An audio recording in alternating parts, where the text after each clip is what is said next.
इस वीडियो में हम लोग देखेंगे क्लास 8वीं गणित प्रश्नावली 5.1 के क्वेश्चन नंबर 8 क्वेश्चन नंबर 9 देखेंगे। चलिए इसको कॉपी पे नोट कर लेते हैं, इसके बाद समझाने का प्रयास करते हैं। जैसा कि क्वेश्चन नंबर 8 में यहाँ पे दिया गया है कि इनमें से कौन सा पाइथागोरस त्रिक है। यहाँ पे 1 नंबर में दिया गया है कि 1, 2, 3 इसको बताना है कि यह पाइथागोरस त्रिक है कि नहीं।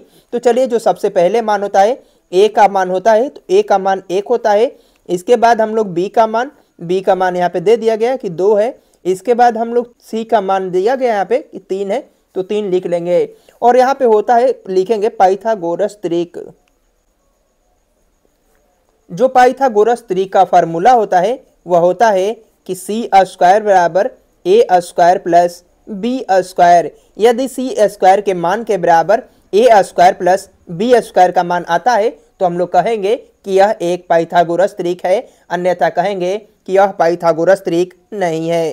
तो चलिए सबसे पहले यहाँ पे सी का मान दे दिया गया 3, तो 3 का स्क्वायर कर देंगे।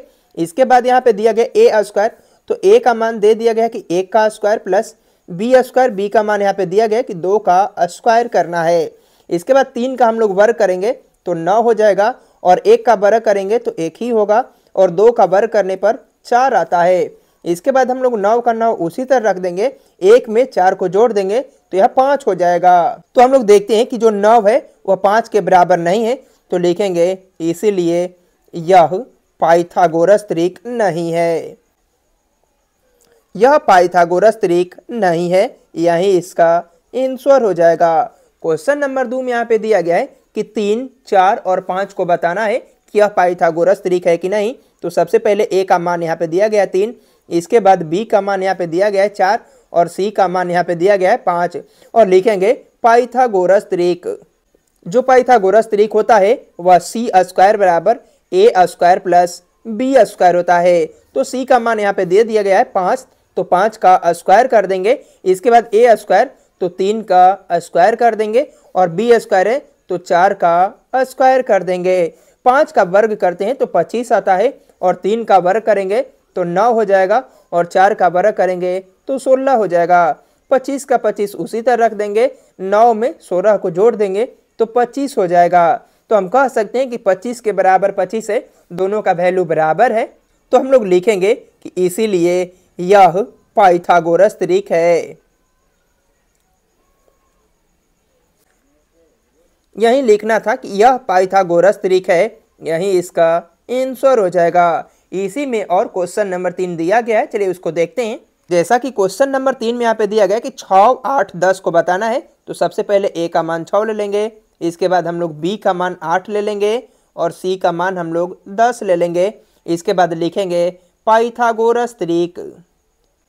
जो पाइथागोरस त्रिक होता है वह सी स्क्वायर बराबर ए स्क्वायर प्लस बी स्क्वायर होता है। तो सी स्क्वायर का यहाँ पे मान दे दिया गया, तो 10 का वर्ग कर देंगे, डायरेक्ट कर देते हैं, वीडियो लंबा हो जाएगा।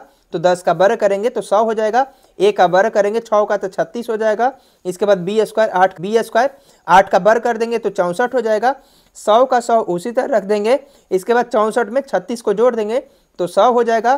कह सकते हैं कि हाँ यह पाइथागोरस त्रिक है, यही इसका आंसर हो जाएगा।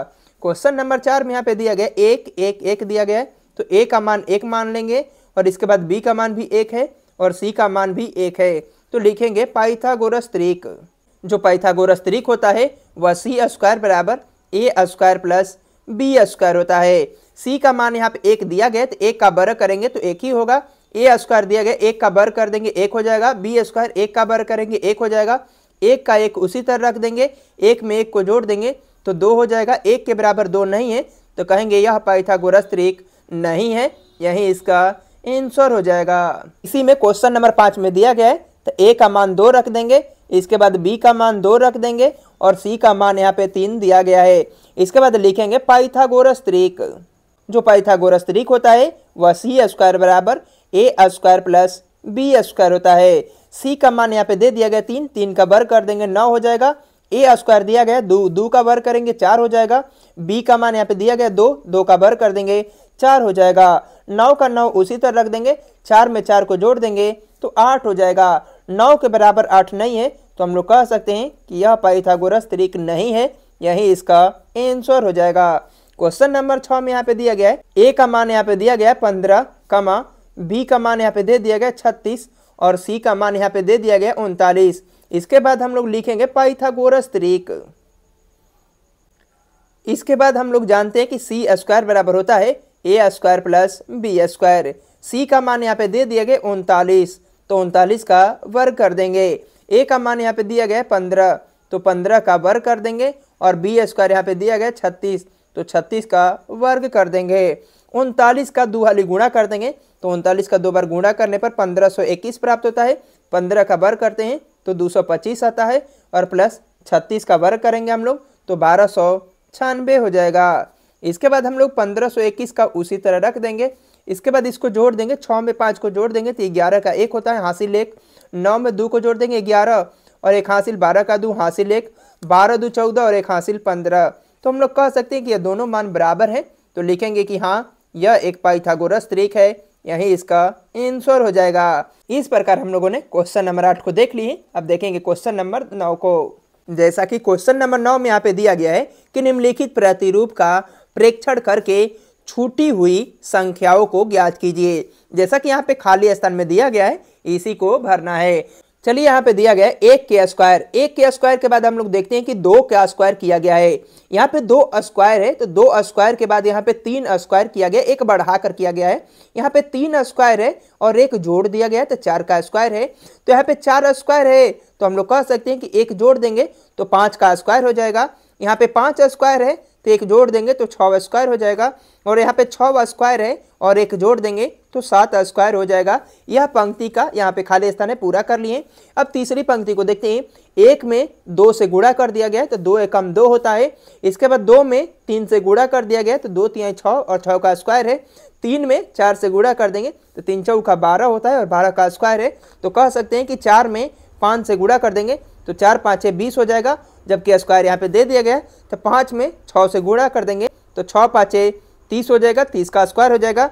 इसके बाद 6 में 7 से गुणा कर देंगे तो कह सकते हैं कि 42 का स्क्वायर हो जाएगा। इसके बाद चौथी पंक्ति को देखते हैं कि 2 का स्क्वायर है तो यहाँ पे एक जोड़कर 3 का स्क्वायर किया गया है। यहाँ पे 6 स्क्वायर है तो यहाँ पे 7 का स्क्वायर एक जोड़कर किया गया है। यहाँ पे 12 स्क्वायर है तो यहाँ पे एक जोड़कर 13 स्क्वायर किया गया है। यहाँ पे 20 स्क्वायर है, एक जोड़कर 21 का स्क्वायर किया गया है। यहाँ पे 30 स्क्वायर है तो यहाँ पे 31 स्क्वायर किया गया है। यहाँ पे 42 स्क्वायर है तो हम लोग कह सकते हैं कि 43 का स्क्वायर कर देंगे, यही इसका आंसर हो जाएगा।